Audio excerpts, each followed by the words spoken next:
আপনারা একটা জিনিস বুঝবেন, মানে 7 দিন একটা মানুষকে চেনার জন্য কি অ্যাপ্রোপ্রিয়েট টাইম? ধরেন ছাত্র দলের কেউ ইলেকশন করছে না, বাম সংগঠনের এনসিপির ইভেন শিবিরের কেউ ইলেকশন করছে না, সবাই স্বতন্ত্রভাবে ইলেকশন করছে, কিন্তু স্বতন্ত্র মানুষ হিসেবে আমি কি আপনাকে চেনার মতো 7 দিন সময়টা এনাফ?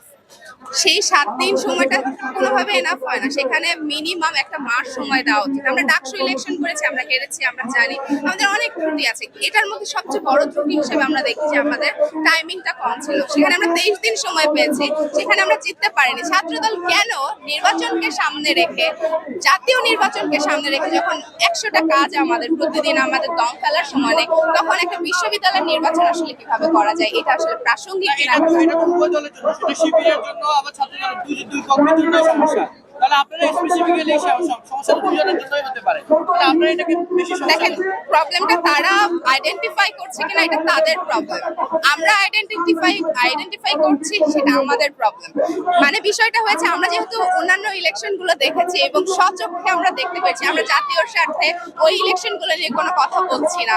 আমাদের কাছে যথেষ্ট প্রমাণ থাকা সত্ত্বেও আমরা কোনো স্টেপ নিচ্ছি না। আমরা দেখছি প্রত্যেকটা বিশ্ববিদ্যালয় প্রশাসনে কিভাবে জামাত শিবিরের একটা প্রভাব রয়েছে।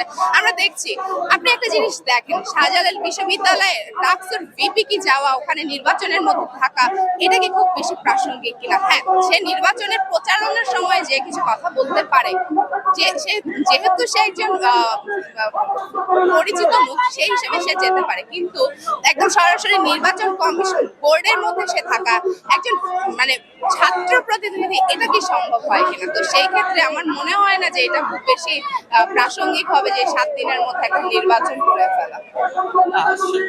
যে বিষয়টা আপনারা বলছেন যে 23 দিন, মানে যদি একদম পাঁচ আগস্ট থেকে চিন্তা করি, তাহলে কি ছাত্র যদি খুশি নিতে পারেনি, মানে ছাত্র দল এই জায়গায়। আর আরেকটা বিষয় একটু স্পেসিফাই করা দরকার, সেটা হচ্ছে সাবিপ্রবি ছাত্র দল বলছে যে তারা নির্বাচন চায়, স্বাক্ষর চায়, কিন্তু কেন্দ্রীয় ছাত্র দল বলছে যে তারা আসলে এটাকে খুব তাড়াহুড়া বলছে বা এটার বিপক্ষে কথা বলছে।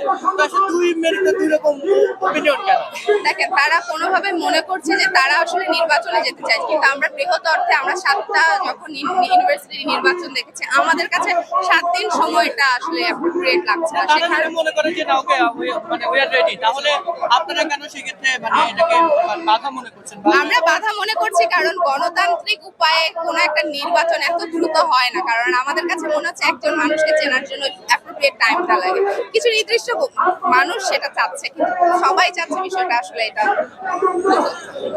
আচ্ছা, আর ঋণ খেলাপি নিয়ে যে বিষয়টা আসলে ঋণ খেলাপি বা প্রার্থীদের বিষয় নিয়ে অনেকে বলছেন যে প্রার্থীদের বিষয়টা এখানে উঠে আসে, এটা কি কি আপনি দেখেন, ঋণ খেলাপির এবং দ্বৈত নাগরিকত্ব বিষয়ে আসলে প্রার্থীরা বাতিল হয়েছে, কয়েকজনকে পেন্ডিং রাখা হয়েছে, সেটা নিয়ে কি আপনাদের আসলে কোনো চিন্তা আছে কিনা, বা আপনাদের এই সেটাকে আপনাকে সাংবিধানিক ভাবে কি দ্বৈত নাগরিকত্বের কোথাও বিধান আছে যে দ্বৈত নাগরিক হওয়া যাবে না? বরং বাংলাদেশ এমন একটা দেশ, এখানে বাংলাদেশের নাগরিক হওয়ার পাশাপাশি অন্য দেশের নাগরিক হওয়া, দ্বৈত নাগরিকত্ব থাকাটা, এটা অনেক ক্ষেত্রে ঠিক। এবং বাংলাদেশের রেমিটেন্স যোদ্ধা, যাদের করে বাংলাদেশ ভিত্তি করে আছে, তাদের প্রতিনিধি কেউ এসে যদি নির্বাচন করে, তারা বাংলাদেশকে ভালোবেসে যদি সেই জায়গাটায় যায়, আমি আপনি বলার আসলে এখানে কেউ না। নির্বাচন কমিশন একটা আছে, তারা যদি মনে করে যে ওই প্রার্থীটা ওই জায়গার জন্য ঠিক আছে, এটা তো আসলে আমি সাধারণ নাগরিক হিসেবে একটা জাস্টিফাই করার মতো কেউ না। আসলে ওখানে অনেক প্রসেসের ভিতর দিয়ে যায় এবং একজন